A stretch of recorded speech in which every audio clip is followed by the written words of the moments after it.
Hey guys, a lot of you have been asking about soil mixtures, lighting, environment that I've been growing my albos in. So this video is to basically explain all that stuff. So we'll start with the room, the environment that we got these in, okay? So I keep these plants in a room at 80 degrees. So if you got yourself an indoor place and you can keep one room at 80 degrees, that's gonna be your best bet. Humidity is kept right around 55, 60% in the room. The grow light, I'm using this hydroplanet light. You can see it's got all those bars under there.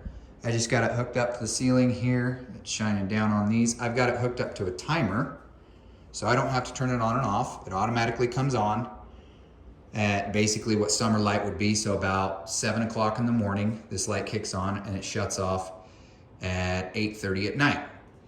And then I just try and keep them in the dark all night so they get their system there. This big window is allowing this room to stay at about 85 degrees during the day because this direct sunlight comes through. And yes, they do get direct sunlight through that window. So they're sitting all right here under that. They get that direct sunlight as it goes through. That's basically the humidity conditions of the room. Now, what I use to check on these things is you want a moisture meter when you're doing this. This is the one I got. Basically, with your albos, you gotta worry about root rot. And you can see on this, the moisture meter is shown here. When that thing barely starts to go in the red, that's when I water. If it stays in the blue for more than 3 days, either your pot size is too big or it's not warm enough in your room to dry out the soil quick enough. And that's when you have to start worrying about root rot, is if that stays in the blue all the way up to super wet for more than 3 days or so, it's concerning. So you want that to slowly start to drop. You want it to stay in the green. If it's in the green, great. Once it gets to the red line, that's when you water. I always water with distilled water. I have a distiller. I make my own distilled water. Buying it at the store just gets expensive over time. So I distill all my water. After they've been repotted, I do not put any fertilizer in for roughly a month or so. I just straight distilled water for a month.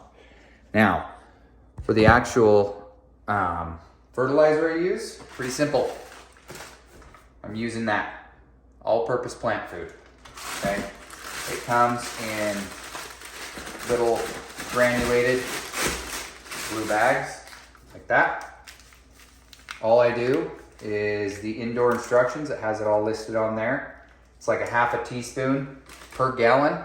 I just mix up 5 gallons of distilled water and a half a teaspoon for each gallon. And then I water with that every other watering.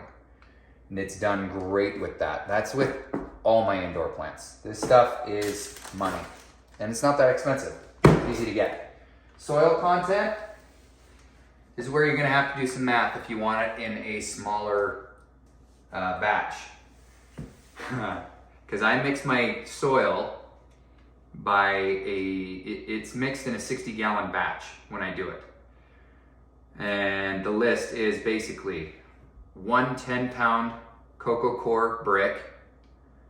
I use 2 4-quart bags of coarse charcoal, a 30-gallon bag of worm castings, 2 20-liter bag of coarse perlite, 6 8-quart bags of orchid bark, 4 8-quart bags of Miracle-Gro indoor potting soil. And then the secret here is you add 1 pound bone meal and 1 pound of blood meal. And you gotta mix it up super well. So I use a big giant tarp. I throw it all into this big giant tarp and I mix it up with a shovel. I put it in a big barrel. And then I use that throughout the year. That works great with any sort of vining plants like philodendrons, your albos. It works great with you know, pink princesses. Anything that's basically a philodendron or a vining plant does not do very well with any sort of what are they called? Your elephant ears, your alocasias, your colocasias. It doesn't like that soil. I've learned that the hard way. Had a lot of those. I use that soil on a lot of them. It just doesn't like that soil mixture. So, but we're focused on this for now. I'll show you. This is my pink princess in the same soil. It's doing great. You see, it's getting that really dark color to it. That just comes from a little bit of that extra fertilizer. It's really healthy. These are all a bunch of philodendron Rios that have been growing in that same soil. They've been doing great. So that soil content I found works really, really good for these. It dries out quicker. You don't really get root rot much as long as you're watching your soil moisture content. It does great. Yeah, I think that pretty much covers the basics of it. So if you have any other questions, leave them in the comment section and I'll try and answer them for you. Happy growing.